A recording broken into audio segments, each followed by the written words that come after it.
Hey guys, and welcome back to Tales from Anvil, the podcast where we share stories, insights, and adventures from the world of Empire LARP. Whether you're a seasoned citizen of the Empire, someone who's just thinking about giving LARP a try, or someone who has no idea what any of those words mean, you're genuinely welcome here. Each episode, we're going to be diving into our stories from Empire LARP, and on the odd occasion, we're going to have guests on to share their stories too, and their stories about all sorts of things. And if you haven't seen any yet, why not? Go do that. So consider this taking your seat next to the virtual campfire, pull up a drink like this, maybe a bit smaller, and welcome to Tales from Anvil. Remember, hydrate before you dihydrate. That's it. Or hydrate before you die straight. Yeah. I am wearing my share Be laugh. Gay Do Crime t-shirt, so Yeah, like that. right. Anyway, so this is going to be Dan's recap. Before we jump in, we just wanted to do a quick announcement at the top, which is related to how we're going to do these recaps. We've said a lot in many of our episodes. If you have any feedback, let us know. If you have any requests for the way we do things, and we have had some feedback. And I want to say the only thing I was disappointed by in the feedback was that people felt the need to apologize. We are new to this. We all have experience doing podcasting and stuff. This is our first time doing this around a LARP, especially as one as big as Empire.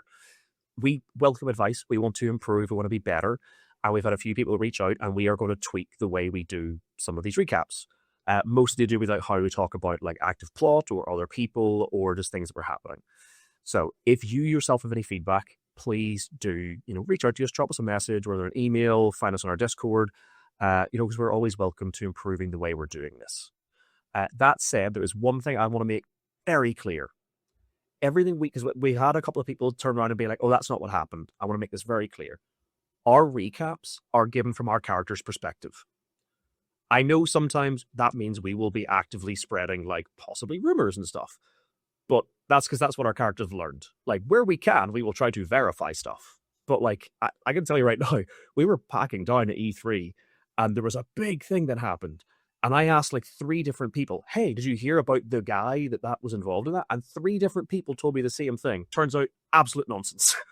So there is only so much we can do, both IC and OC sometimes. And yeah, if something didn't go as we said, tell us. We will do a correction the next time. We will come back and say, actually, we've now had it confirmed. We've been on, it's now listed on the wiki. We can see what actually happened. I have a bit that I'll talk about in my episode, but messages. We do want to, we're not here to give you news about Empire. We're here to tell you about the stupid shit our characters get up to, and quite a lot of time that is fueled by the things we learn, whether rightly or wrongly, in character. But we're not here to try and spread rumors. If there is something that is actively wrong, something that is factually, incorrect, we will, give a statement. We will correct that. I know sometimes it's not great when it's 3 or 4 months later, but again, we can react and do and talk about things that our characters have learned. So that's the important thing. We are recapping our stories from our characters' perspectives. Do not assume us to be fonts of knowledge. It's bad enough when we try to tell you the rules and get it wrong. If we're recapping stories, we can only rely on the narrative that our characters experience. But again, I'm laughing about it like it's a joke, but genuinely, if something changes, we get it wrong or whatever, let us know. If there's things that we're not doing particularly in the best way, I say in air quotes, but if there's something we're not doing that's making your game or other people's game actively worse, we do not want to be doing that thing. Absolutely not. So just let us know. But that said, we're now going to put all the pressure on Dan to not fuck up the next recap by letting him tell what happened. Yeah, and before we do, there has been a couple of times where we've actively talked about, as Jordan said, plots that we've been involved in, but obviously involve other players and other characters as well. And sometimes that has come out naturally when we've been talking about our recaps, and those people might not have wanted that to be spoken about. Moving forward, anything we discuss that involves other players and they're involved in plot lines that we may have experienced, we have the express permission that we're okay to talk about those things. If we don't have that permission, we won't talk about them on the show, because we don't feel like it's fair on any other player if we're voicing our experiences, that it may shine a light on other players' plot and other players' game as well. So if we talk about something, we have the permission from the people involved to talk about that. Cool. But yeah, it's my recap. This is the first time that I've been first doing this. So yay. E3. I genuinely feel that the more and more I get involved in Navari culture, Black Stripes stuff, Valorn stuff, my events are just getting busier and busier. Like as the more I get involved, which is wonderful, especially given how lost I felt in my very first kind of Empire experience. Going, there's a lot of shit going on. I don't know how to get involved. Now I'm going, oh wait, I've got another meeting I've got to go to. Like there's been a lot. So E3, there was a lot of stuff that happened. I turned up on the Thursday, kind of got the camp set up. Our camp, the Black Stripes camp now, is just getting bigger and bigger, which is brilliant because it's making it a really nice space to just hang around at, like throughout the weekend. Not that I spent much time at the actual camp because I was off doing things, but it's really, really nice. No, I remember at E2 or like E1, it was like you and 2 other lads, and then like E3, maybe you and like 4 other people. And then when I stopped up at E3, it was like, oh, there's actually Navari here. And it's not just Dan. Yeah. There's loads of people. Yeah, we ended up this event with about 20 to 30 of us. That like now is the Black Stripes. Like it was our busiest event with the most amount of people. Which made a couple of things that we got up to really, really special. And I'll come on to those soon.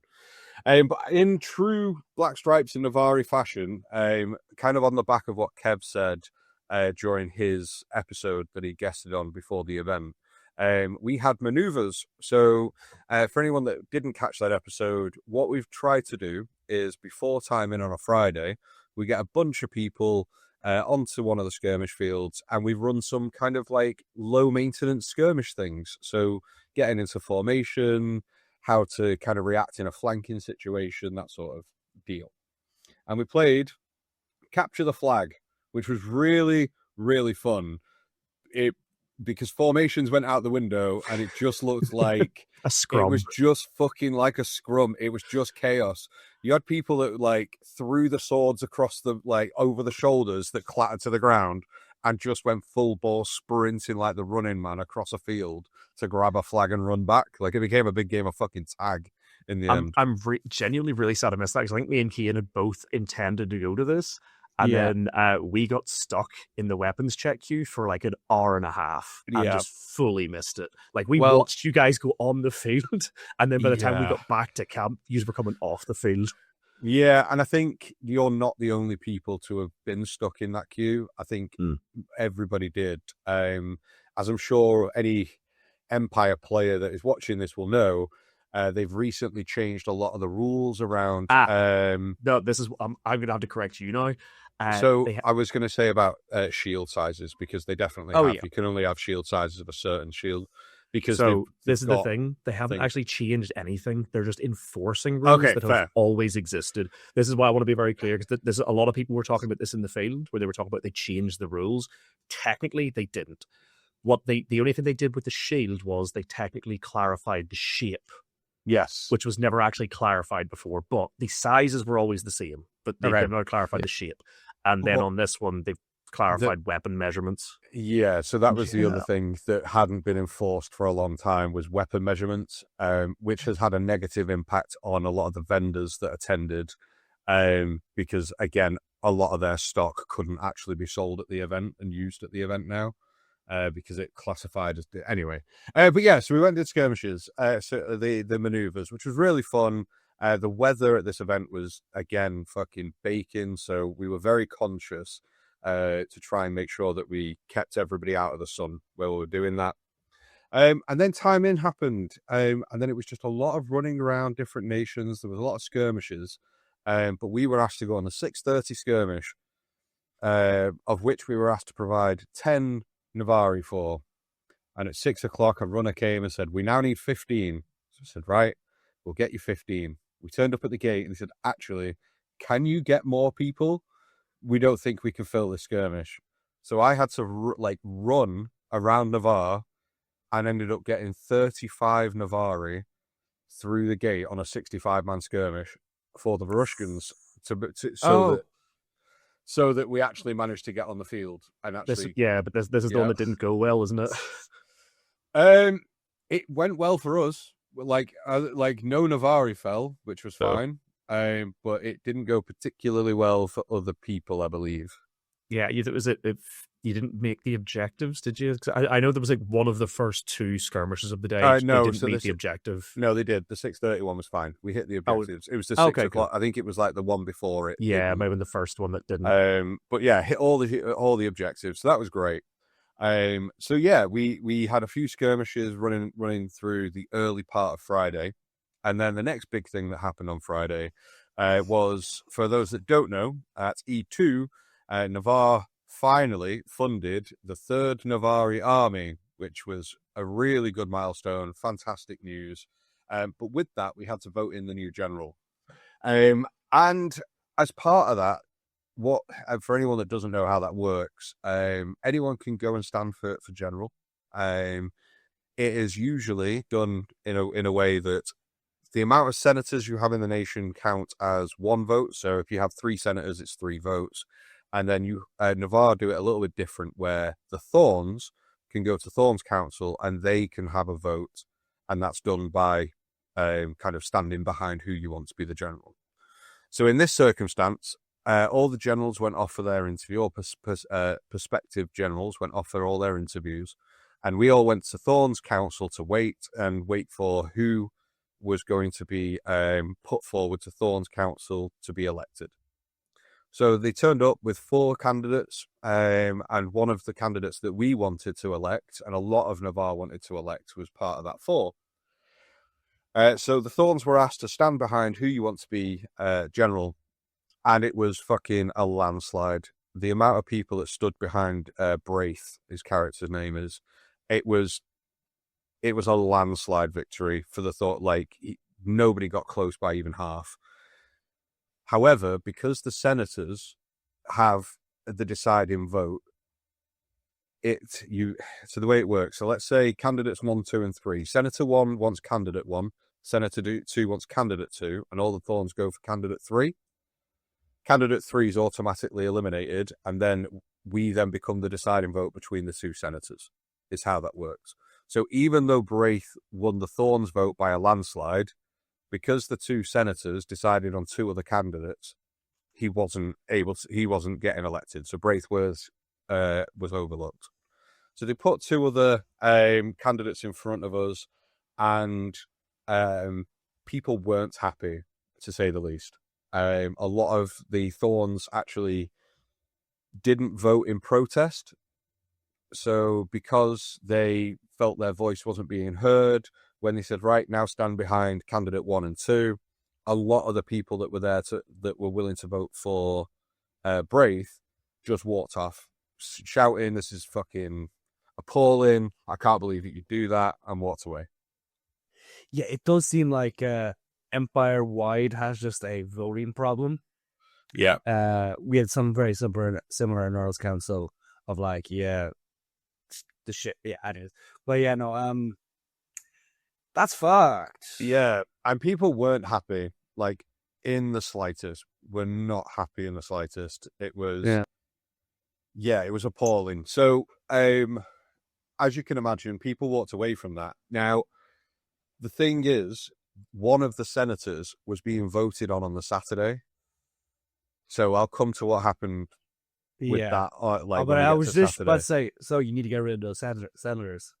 Yeah, you've kind of, without spoiling, you've pretty much summed it up. So I foreshadowed it. Yeah, foreshadowing, yeah. Who gets to vote in the VAR, by the way? If I for senator. So if you have a resource in that region, so if it's the senator for Miaran, which is the vote that happened, if you have a resource in that region, it's just having a resource. Yeah, so as long as you have a resource in that region, you can have a vote for the senator. Ooh. So my resource is in Ossium, so I didn't get a vote. Yeah. But I'll come on to that when we get to Saturday, but that was really, really interesting. Then the next really interesting thing that happened was the thing that I was not expecting in the slightest. So Noah, Kev, and I, so Dagany, Idris, and myself, we very rarely get any time to just spend ourselves. So before the event, we said, right, on the Friday, we are going to carve out half an hour and we're going to go to a bar in another nation and we're going to have a beer together. Nice. And that was fine. Now, before the event, I was asked a couple of questions from Idris about myself, my history, where I'm from, what was my name before I came to Navarre and changed it to Tanglewood, where I used to live as a character. And I asked it at the time, I was like, so Noah, why are you asking this? She said, oh, I'm asking everybody. I'm just collecting like histories of characters. So I thought, all right, okay. Didn't think anything of it. So the three of us, Dag, Idris and I, go trundling off across Navarre because we had to go to the Imperial Orcs anyway, because we want to kind of see if we can help them out on skirmishes and things moving forward. Nice. So we went across to the Imperial Orcs, and we couldn't find the Strategos, so we decided to stop in the Admiral Teach, which if you haven't been to the Admiral Teach before, please go. It's a fantastic bar, and the people there are just fucking wacky. It's brilliant. It's a really good laugh. I've heard. Did you get the orcs milk? No, I didn't, because it was about 8 o'clock on this Friday night, and I was like, no, I've got shit I need to do. I'm not gonna drink anything like that. So we go to the Admiral Teach, and on the way, Idris turns to me and says, there's something I want to talk to you about when we have a minute. And I thought, okay, yeah, no problem, thinking nothing of it. We then get to the Admiral Teach, we order a beer and we sit down, and Idris goes, I turn half-heartedly to Idris, says, oh, you wanted to talk to me about something, what's up? And he said, I don't know, I'm very nervous about talking to you about this, and I don't know how you're going to feel about it. I said, right, okay. So my mum, his mum, had died, and he was telling me about his mum's history, and that when she died, she left him a letter about his dad. And apparently his dad was from Wintermark, and she met his dad when she was traveling through Wintermark. Then he hands me the letter, and he hands me a photograph, which was beautifully done, by the way. It was absolutely gorgeous, like a hand-drawn photo. It was fucking stunning, this thing. And I read this letter, and his mum tells him that I'm his dad, and that he asked me if I remember his mum. And at the time, so remember, it's me, Idris, and Dagany at this thing. Yeah. And I'm kind of like shook, kind of taken aback, don't know how to react. I'm not prepared for this. I OC or IC. And Dagany looks at me and said, let me have a look at this. And I was like, I didn't think you could read. Anyway, I've been learning. And he takes the letter and he's trying to read it as me and Noah, like me and Idris are continuing talking. Have you heard all of that, Jordan? I've heard all this. This is amazing. Yeah. So I turned around to Idris and I, off the top of my head, I thought, let's run with this because this is just good game. And I thought this is a really fun little bit of RP. Let's run with it. So I start talking to Idris about, yes, his mum, I knew his mum. She was the first woman I ever loved. This is how we met and things like that. And as I turn and look towards Dagany, he has a face of thunder and he's looking at me as if he's going to stab me. And I looked and I went, what? And the words he uttered was, this is my sister. I fucking knew. I as soon as he said he looked at Yaga, I was like, he's going to say it's his sister. Yeah. So, apparently my first love was Dagany's sister, and Idris is Dagany's... So your stepbrothers? Yeah, so Idris is Dagany's nephew, and he's my son, and this is a weird family affair now. Remind me, who is it plays Idris? Noah. Yeah, of course, yeah. So the one that like, that was with you on the field. Turns around, the one who looks like he could potentially be your son. Yes. Yeah, which annoyed no me offense, even more. Noah. We had this discussion on Thursday. No offense to Noah, but he's a very young face. Yeah, So I then turned around and went, "What the fuck do you mean?" And he turns the photo around, and on the arm of the lady in the photo is an OS tattoo on her on her arm, and I was like, oh, fuck. And he's like, and he pulls his dagger out, and he's like, I'm gonna kill you. And I was like, no, you're not. Put the dagger away. And he puts the dagger away, and he went, I need to cool off. Slugs his drink, and then like storms out of the bar. And I just look at like Idris, and I was like, oh, you're fucked, man. Like I am so sorry that I'm your father, but I am not a role model that you deserve. And then OC were walking out of the bar, and I just kind of looked at him and was like, you're a dickhead, you. And he just laughed his head off. And he's like, I couldn't help it. I was like, fuck me. So yeah, I found out that Brynwulf is a dad. Brynwulf Tanglewood has a son. He gives dad energy, okay? He does. I do. Yeah, he does give dad energy. Like so everybody calls him Papa Wolf anyway. So it's fine. Anyway, so we sort all that out. People have to go on a couple more skirmishes. I will say, although I was instrumental in organising a lot of these skirmishes over the event, I only went on one skirmish because of the knee injury I had from E2. So I ended up having like a compression sleeve on my leg all weekend and stuff. So I only went on one skirmish, which just so happened to be at 9 o'clock or 8:30, 9 o'clock on that Friday night. So I was half cut. I drank a load of beers, walked to the gate, and all the black stripes went through on the one skirmish. And the next skirmish started lining up, and they didn't have enough numbers. So I was like, "Fuck, I'll fight. That's fine. I'll go and get sorted." So went and got kitted up. Went on the skirmish. It was fine. We molly-whopped the skirmish. It was a fucking cakewalk. It was great. Came off there, and then we went to back to the camp. And we had, so as those that already know about Navarre, what Navarre are big for is songs and stories. It's the thing that they do every event at the standing circle, where if you ever have a song or a story you wish to talk about or say, you go there and you can kind of perform it, which is great. I did the first one ever that I was ever going to do at E2 this year. E3, however, we were doing our own. We were going to do our own little songs and stories night at the Black Stripe camp. And it was fucking brilliant. It was so good. Like, the sun had just set, so the lighting was great. Everyone was sat around. We were all having a drink and singing songs. And I performed a song. I sang a song. I wrote a song and sang a song for the first time, and everybody seemed to like it. But it was really amazing. Yeah, it was great.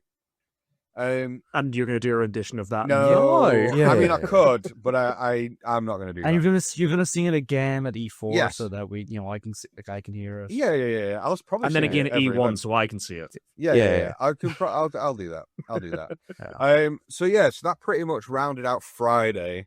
There was a couple of other meetings that I went to on the Friday evening. Nothing major, just a couple of different bits that we went to. And then that was it. So we called it a day on Friday. Saturday got up, and we were monstering on the Saturday morning. So again, because of my injury, I was going non-combat, low combat, went in as a medic, and just kind of went in with like my cooling towel around my neck, sunglasses on, fucking chilling out. And then it got very, very hot. So I was part of this Orc contingent, or this Druge contingent, and we faced off against a bunch of Dornish, and I saw my two good friends stood but 15 yards away from me, and I thought, I want to fight them. I want to fight these men. Let's go. So I stormed over, and as we got to the point where we could fight each other, the Druge unit went, retreat, and decided to, like, back off. So it was just me stood there, and I was like, fuck it, I'll die, I don't care, I want to fight you guys. So I drew my weapon, started walking towards them, got hit with an arrow, was really annoyed about the fact I got hit by an arrow, because all I wanted to do was fight you guys one-on-one. And then somebody put me out of my misery, like, straight away. Like, I was like, I just looked up, and OC, I was like, guys, I don't want to lie here in the sun, because someone just killed me, so I can, like, walk off, please. And somebody executed me, and I was like, yep, cool, I'm done. I'll wait here for a few secs. I'm out. Bye. Yeah, I think I saw you very briefly. Did not see you get shot. I saw you get stabbed. preoccupied. I saw it, yeah. So I was more in front of Cian than I was you. Yeah. And I was walking towards Cian going, out, let's go. Let's have a fight. Yeah. And then got shot with an arrow. I was like, motherfucker. And not Bastard. the only time that weekend. No. Yeah, foreshadowing for Sunday, definitely. But that, I'll let you guys talk about the actual battle itself from your perspective during your recap. But that was a horrendous fight. Like, even to watch from a monstering perspective, like, I do. All told, I believe that was a higher casualty fight than Sweetglades. It was. Across all nations, I've been told it was. Yeah. So it was catastrophically bad how that went. It also didn't help that certain people in certain positions just relinquished their command of those positions. Oh, don't worry. We'll go into that in detail. I bumped into him monstering the next day, and I was just like, hey, I'm really sorry. We're going to be a dick. We're going to give out so much about you. Yeah. So who you'll catch that in Jordan and Cian's episode, but there was a lot that happened in that fight that made it that there were more casualties there than the Sweetglades incident. So tune into the next episode for that.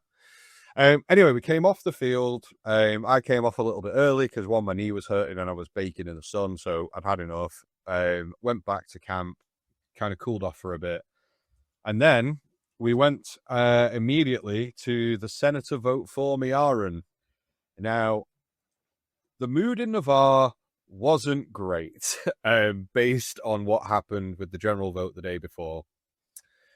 So even people who didn't have a resource in Miaran turned up to change their resource at that time to Miaran so they could vote against the senator that amazing didn't go with them the day before. So I mean, you could have just stabbed them. Well, yeah, you could have, but it's a lot harder to do that than people think.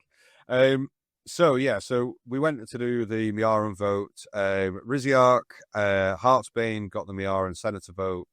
Very happy with that. He's a great person. I think he's the best fit for it. And then immediately after that, we were voting on the second general vote of that summit, which was Cadwell's position.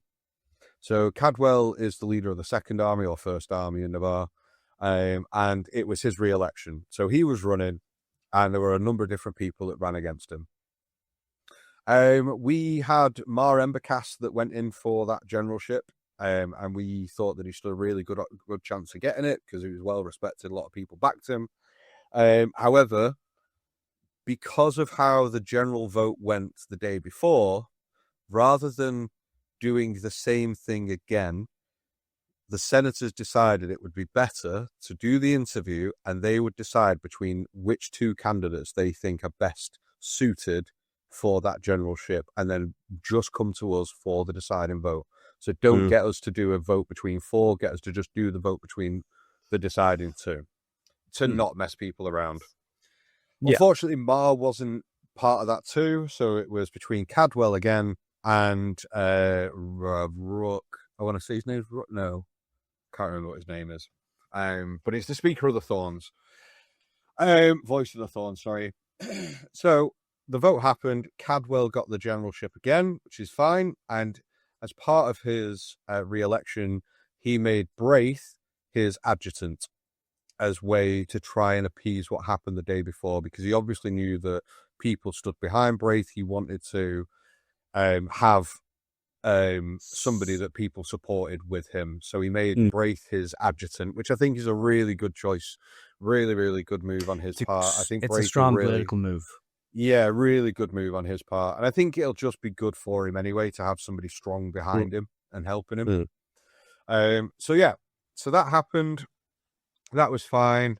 And then a few more skirmishes scattered throughout the day. And then in the afternoon, we had the Speaker of the Valorn Guard vote. Now, the Speaker of the Valorn Guard has been Percival of Dawn, I believe, for the last couple of years. Definitely the last year. I don't know. I think he's had it for 2 years. And Corwin Heartsbane, and Avari has ran against him a couple of times and just been unsuccessful. We wanted to obviously support the Valorn Guard and support Corwin in his application and his run for the Speaker of the Valorn Guard vote. So all of the Black Stripes went to the Solidarity Chamber, and we got Corwin Heartsbane in as Speaker of the Valorn Guard, which I think is a brilliant move because he lives and breathes Valorn War, which is a really, really good thing. And then, so we had a few more skirmishes that evening. And then we also had 2 meetings. So I went to the Dark Forest Alliance meeting, which, for those of you that are skeptical about what that is, it's just a number of different stridings and steadings that meet for economical purposes only. So all we do is pool fucking resources to fund cool shit in Navarre. That's it. So that's the whole idea of that alliance. See, you give it an edgy name, so everyone's assuming it's something dark. Yeah. So it's called the Dark Forest Alliance. We're really open about what it is. It's if you are a Navari and you're the brand of a Steadin or Striding, please come along because we're literally just looking to try and help fund some cool Navari shit. So whether that's the Navari 4th Army, whether it is Wayhouses, City of Dreams, all that fun stuff.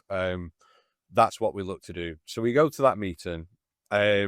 And things don't go off to the best of starts because there's obviously a lot of rumors spreading around Navarre of a different organization.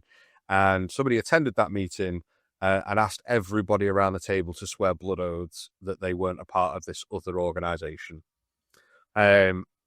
People didn't like that because, again, this is just a meeting of Striders and Steadins that meet for economical reasons.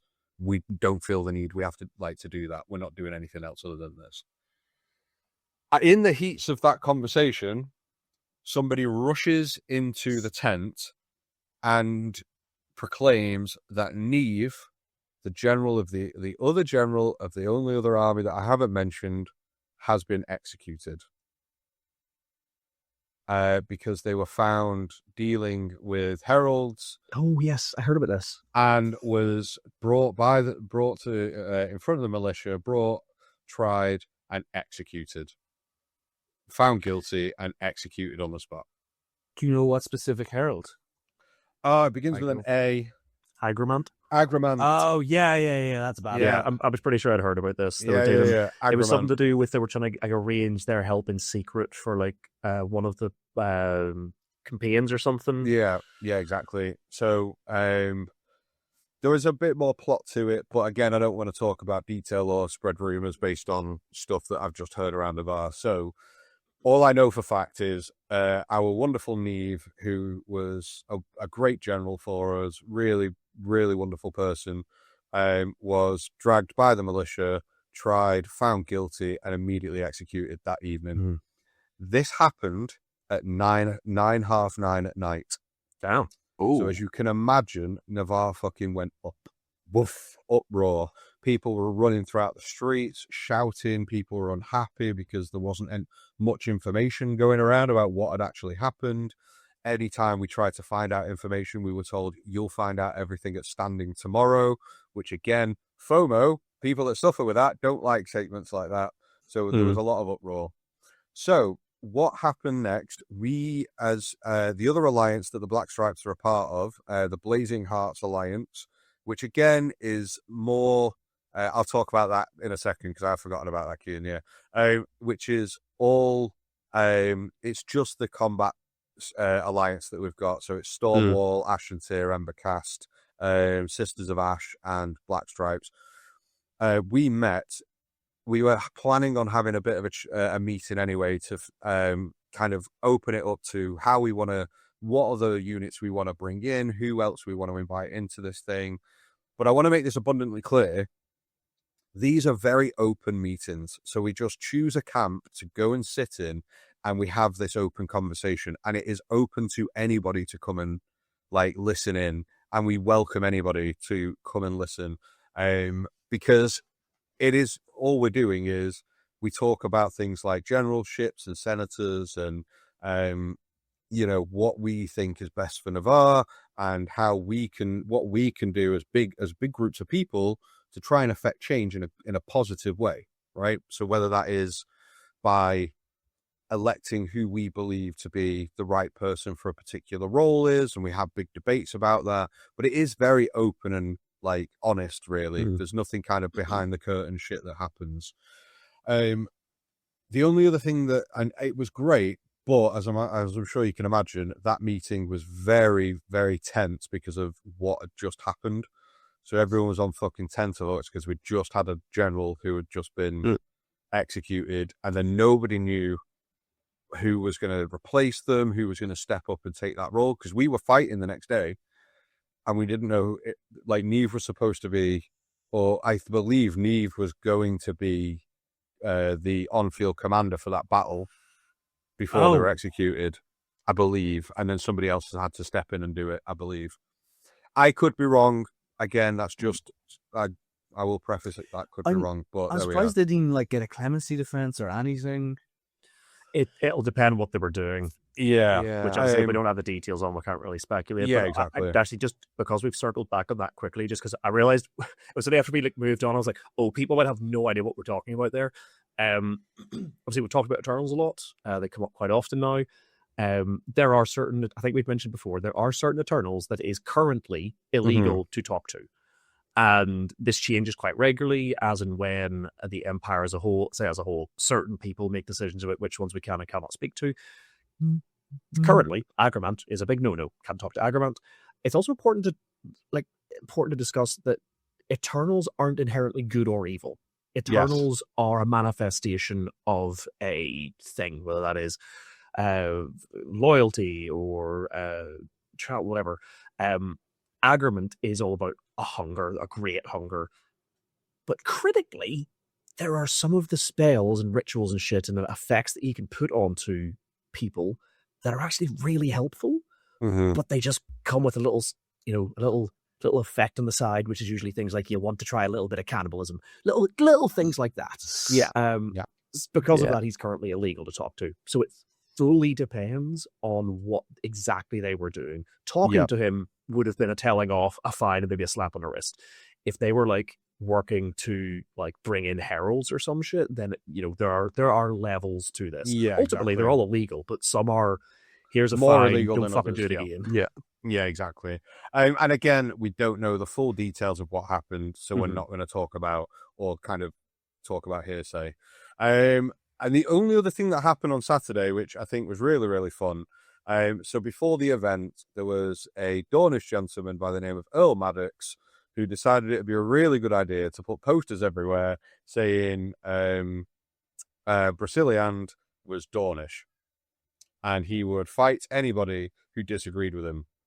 As I'm sure people can appreciate, a lot of people in Navarre didn't like this stance.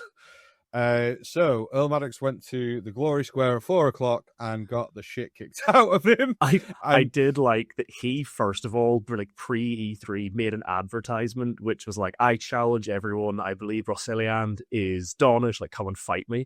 And then within like 2 days, I'm going to assume it was a Navari, made their own poster, which was, hey, have you always wanted to punch a smug Dornish Earl in the face? Well, now's your chance. Yeah, so... all being told, so that is one of our members. So that one of the members of the Black Stripes was like, I'm going to do my own fucking poster. I assumed. This guy made it and then put it out, and I was like, that is the funniest thing I've ever seen. He was like, do you want to attack a Dornishman legally? Yeah. Like, the best part was I'm pretty sure Earl Maddox's was just addressed to Navarre, and this retaliation one was like addressed to everyone. Yeah. Have you seen this shit? So at 4:00 on the Saturday, like loads of Navari descended upon the Glory Square to watch this Dornish man get his like ass kicked by a load of Navari. Nobody died. I heard you had a physic bringing him back up. Yeah, nobody died, but I believe he went from having one traumatic wound to having 3 by the end of that ordeal, and is now walking around with 3 traumatic injuries. Amazing. So it should also be said, and as much as I hate to admit this, Earl Maddox has like some of the most incredible aura in all of Dawn. Oh, yeah. He has this massive, big, beautiful wizard's hat decked out in roses, this big, heavy red cloak decked out in red roses and a staff. It's just, he's always carrying a pipe. He just looks Does he wear an eye patch as well, or am I imagining that? I don't know.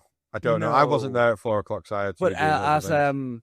he disrupted the soiree and he was just covered in bandages. He might have seemed like that, yeah.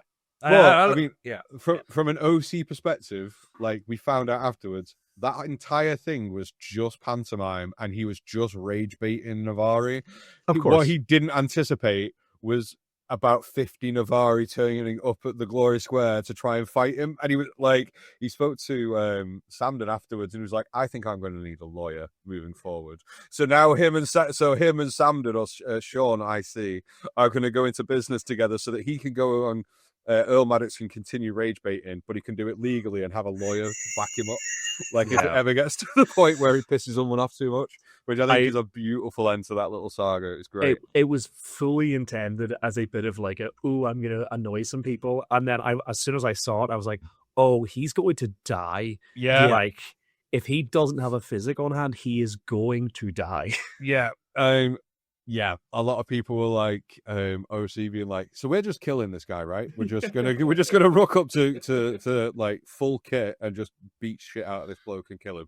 And we were like, I don't know if it's gonna go down like that. And they're like, it is if I get in there. It's like, oh god, oh no. So Morgoth, one of my good friends in Navarre, big fucking guy. Oh, he's the one we were arm wrestling at E2. Yeah. Big guy. I say like I arm wrestled him. I did not. He turned around, he was like, I'll go and I'll fuck it. I don't care if there's physics. I'll kill the physics first, and then I'll kill it. I was like, oh my god. It was fucking funny. And then that pretty much caps off Saturday. So Saturday night, we chilled out a little bit at camp. It got late. I called it a night at around 12:30, 1 o'clock. I was done. And then Sunday, woke up, and it was big battle time. Jordan's favourite moment of my event so far. So yeah, we got kitted up and we went on the field, and it was brilliant. Like, we had a battle where there was 2 objectives. So we had the main fight, and then while the main fight was going on, we had to get a key to go into a secondary objective to then solve a puzzle and retrieve a treasure of some form from that second objective. In the second objective, there was a brass colossus and heralds that infinitely respawned. Infinitely. I didn't see any of that. So a small contingent of our army, about 50 people, went off, including battle mages, to open the gates and do the puzzles, and then some really kind of like heavy units, like to kind of kite and fight. Every herald they put down immediately stood up, walked off to a gate, turned around, and ran back on. So they were infinitely spawning heralds at this gate, just running back in and fighting. So we managed to do that objective. I ran commanding the Black Stripes unit, while we had an Idris running the archers for us. And it was good, but because a lot of our Black Stripe heavy unit were in the second objective, we became a much smaller unit that kind of had to tack on to others. We still did well. The fight went well. We didn't lose anybody. However, on the opposite side of where we were fighting, there was this one fucking guy with a bow and arrow, and I don't know what it was. He must have had it out for me. I got shot in the dick twice, shot in the back, shot in the ass. Shot in the ass. Sorry, I definitely wasn't there. I couldn't. No. And just it seemed that even though he was faced off with around 150 people, there was only one person that he wanted to kill. Isn't that right, Jordan? I mean, I did shoot a few other people. Not as much. Yeah, before you found me, and then we're like, right, target locked. There was also a couple of times when your group fully walked behind the line and I couldn't see you, so I had to go and shoot other people. I'm not joking. About 3/4 of the arrows I fired that day were at you. Yeah, I know. I surprisingly, I must have gone down about 6 or 7 times during that fight. You were never gonna die. I'm never gonna die because I went down, and as soon as I went down, what you may have not saw was the fact I had 2 healers just following me around. Oh, no, I saw them. Under Dag's strict instruction, going, don't fucking leave his side because we know what he's like. Because I'm not the type of person to stand in a line with people waiting for people to hit me. I like to be Billy Big Bollocks and stand 3 yards ahead of the line, walking up and down it, shouting at people across the line, going, "Come on!"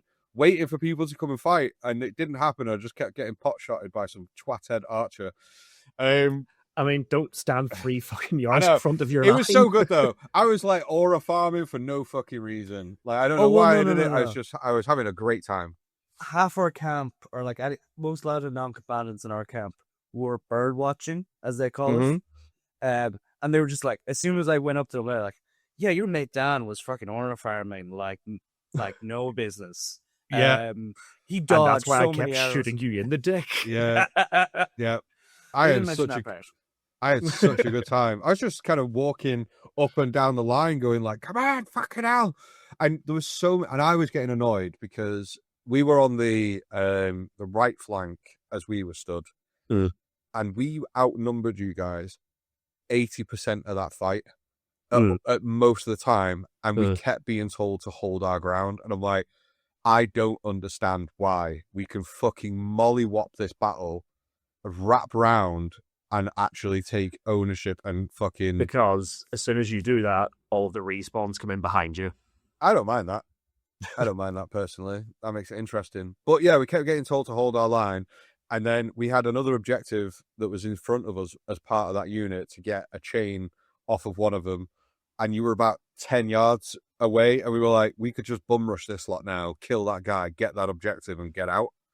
And we were told, absolutely not, hold your line, don't go any further. So that was fun. But yeah, Jordan shot me multiple times and had multiple attempts on my life. And yet I still live. Yeah, I mean, the shot I hit you, hit your shield technically, but that shot I hit you when you guys were like the last ones to go through the gate was a fucking cracker of a shot. So I only heard that because it was baking hot and I suffer in the heat anyway. So as I'm walking off, I put my shield over my head to like get the sun off my neck. And as I did, I literally went dove and went clunk. And I went, oh fuck. If you hadn't put that up, I would have got you square in the shoulder blades. And it was like a decent distance. Like, bear in mind, our LARP bows do not do distance very well. No. Unless you're pointing like directly at someone, the chance of hitting them is very slim. I took aim at you, and then I this was a good distance, and I raised it a good few inches, and it arced over the guy that was between me and you, and it would have caught you between the shoulder blades, and you would have had to been carried off the fucking field. Yeah, but that didn't happen. No, because you just not, you did. I mean, brother, I will hats off to you. You gave it your best effort. If you'd have done that and then they'd have charged, there would have been a different outcome. Yeah. But every time you hit me, your line didn't move, so I was able to just get pulled out and brought back up again. It was easy. I was never like. I knew full well the way the battle was going. The chances of me killing you were like slim to none. Really I just wanted to fucking harass you. Yeah, and you did, and it was annoying. But came off the big battle. All objectives all major objectives complete. Minimal losses, which was brilliant. And then we got back to camp. Had a few little bits that we wanted to do. We went to standing after battle to try and find out what happened with Neve. Found out that they were that they had this dealing with Agromant. Didn't have much detail with it, just that they'd been dealing with Agromant and was found guilty and executed. And then we got a battlefield commendation for our heavy unit who went into the secondary objective. They got lots of praise, which was really good for us as Black Stripes to kind of go, yeah, we're doing some really positive and cool shit now. This is great. This is what we actually, this is what we want to do. And then from there, we had the Black Stripes debrief. So everyone just kind of like winding down, had a bit of a debrief for the weekend, and then packed up the tent and went home. And that isn't everything that happened at E3, but that's everything that I'm willing to talk about that happened at E3. But yeah, really, really good event. Lots of conversations had throughout that event about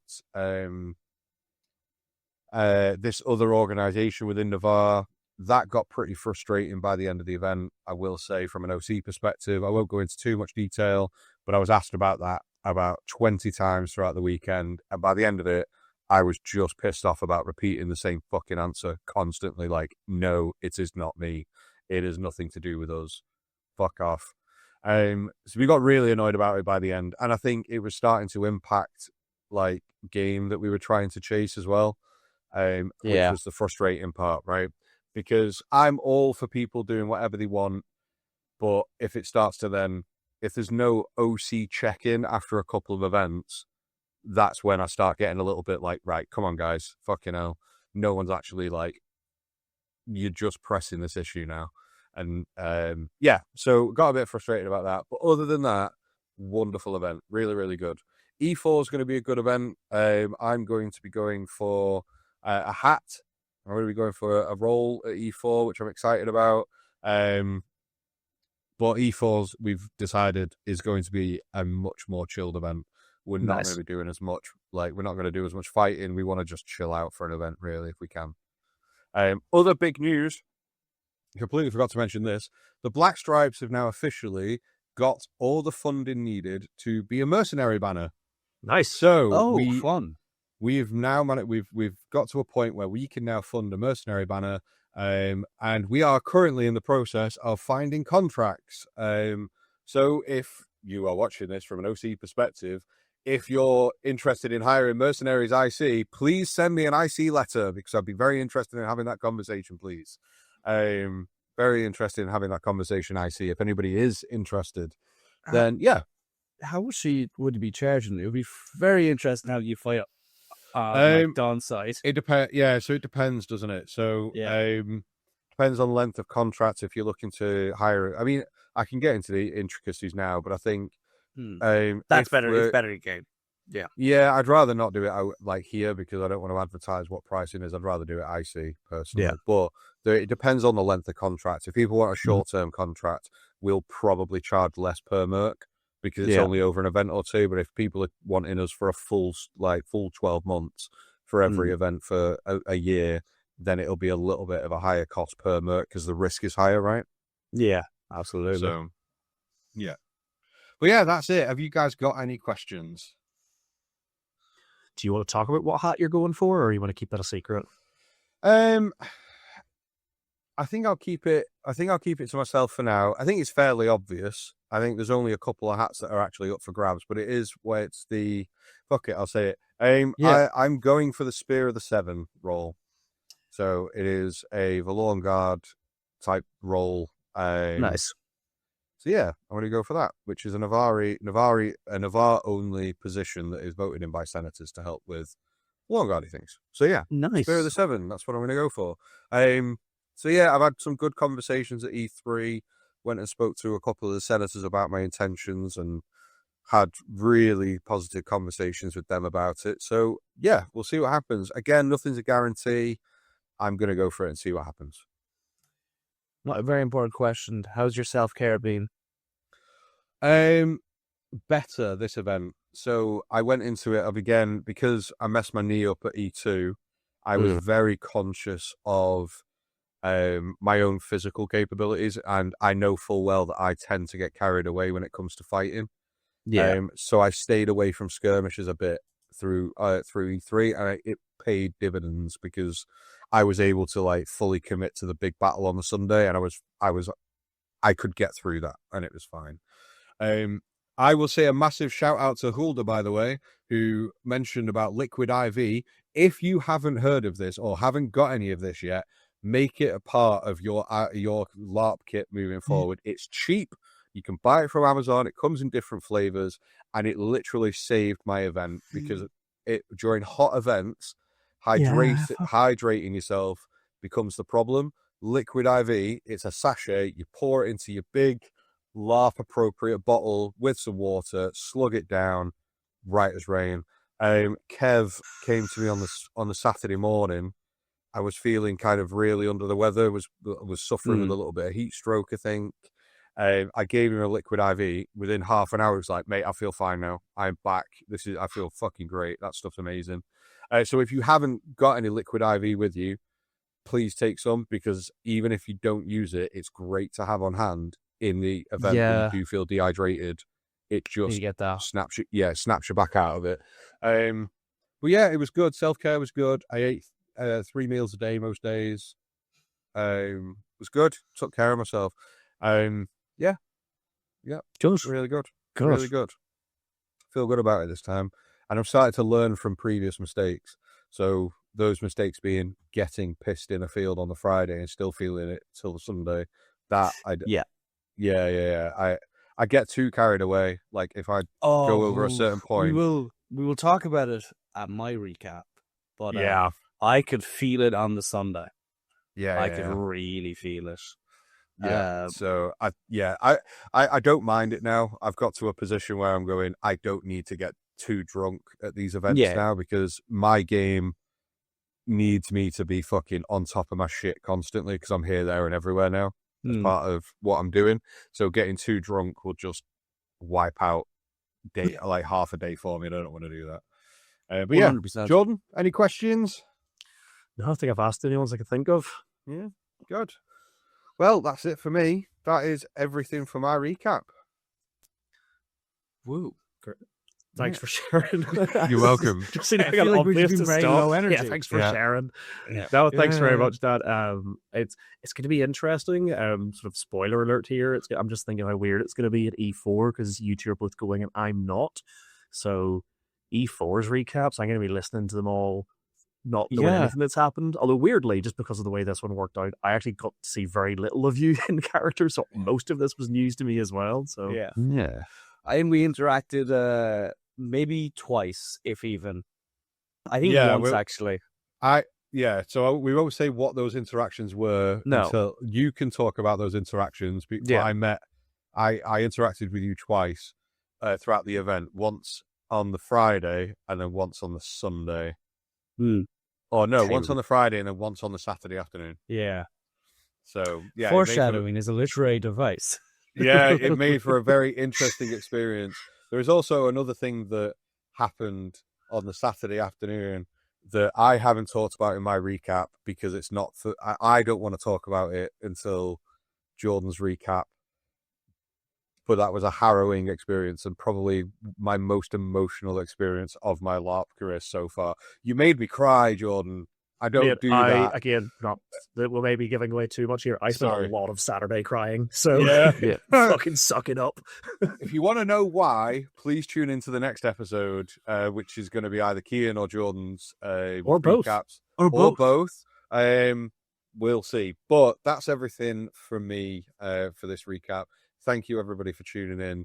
If you like what you've heard and you want to either correct me on anything that I've talked about, you want to add anything, please do so in the comments. Please hit all the like and share buttons. We want to get this in front of as many people as we possibly can. And we can only do that with your help. So if you just like, comment, and share this, it tells the computer behind YouTube and microphone that people, or megaphone, that people like this content and will push it in front of more people. So that's the least you could do. If you could do that, that'd be great. Thank you. Yeah. Well, that's it from us. We'll catch you in the next episode. Thanks very much. Take care, guys. Slán. Bye.